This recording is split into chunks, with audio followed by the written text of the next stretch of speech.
Hello, Bermuda. On the 6th of March in the House of Assembly, the government presented its budget for the year 2023-2024 for the Departments of Immigration and Economic Development. The outcome of this debate really shows a lack of confidence in the economic recovery plan that all of Bermuda feels. There's a number of statements which are inconsistent with that which has already been published in Bermuda, most especially on the government website. And to that end, what we're actually concerned about is that there seems to be a lack of coherence across the entire project. This includes, are we spending the right money on the right projects, right themes, infrastructure matters, so as to enable the entire economy to recover for the benefit of all in Bermuda and most especially Bermudians. To this end, the OBA is still concerned. We always were concerned, and we probably will be concerned on a going forward basis with the economic recovery plan. A great example of some of the differences in statements made by the minister was in relation to the shoreside fishing facility, which seems to be evolving every time the idea comes up. At one point, the minister explained that some material has already been generated and has been put out to consultation, and at the same time, the website simply says that there's an independent review ongoing. These inconsistencies reveal not just that there is a misunderstanding between the relevant stakeholders within government, but also with the external stakeholders. So what is happening with the economic recovery plan? What is happening with the economic development department, which is supposed to be overseeing it?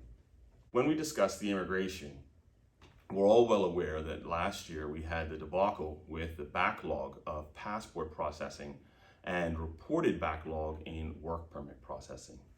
This resulted in the government hiring a number of consultants to assist with clearing the backlog.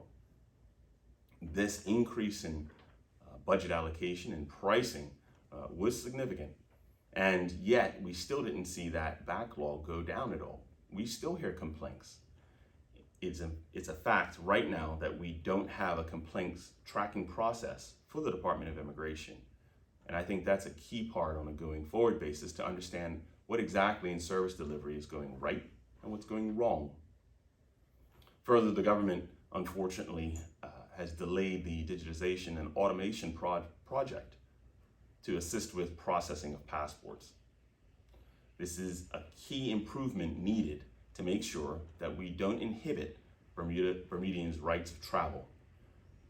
The Immigration Department isn't just the ability for us to get passports and to move on and off the island as we see fit, but it is also key to ensuring that our economy remains stable and grows. Without it, without the work permits being processed in a timely fashion, without passports being processed in a timely fashion, we expose ourselves to the negative impacts that will inevitably come about when persons who would like to invest in Bermuda, to come and go from Bermuda, realize that there is a consistent administrative burden to that process. To that end, the government is best to direct its attention back to immigration reform on a holistic basis, on the total project. It's best to pursue the digitization process as much as possible, and it is best to make sure that the complaints process gets implemented sooner rather than later, because this is the one key part of our entire economy. Another problem that we discovered during the budget debate was with the Bermuda Economic Development Corporation, who will have another grant this year for $2.2 million. Whilst we agree with the mission of the BEDC, we do think that a government grant should ensure that all corporate governance and financial reporting is up to date. The minister himself admitted that this is quite important to make sure that everyone is doing what they're supposed to be doing. To date, the BEDC has not had audited financial statements since 2018, and their website has not contained an annual report since 2019. We need to make sure that when we spend money, we know what we're spending it on and for, and we need to hold those who are spending the money to account. This is especially problematic given the board of the BEDC at the moment is chaired by a member of the government in the House of Assembly. So therefore, if this government does care about governance and oversight, then certainly the BEDC should have its audited financial statements dealt with by this point.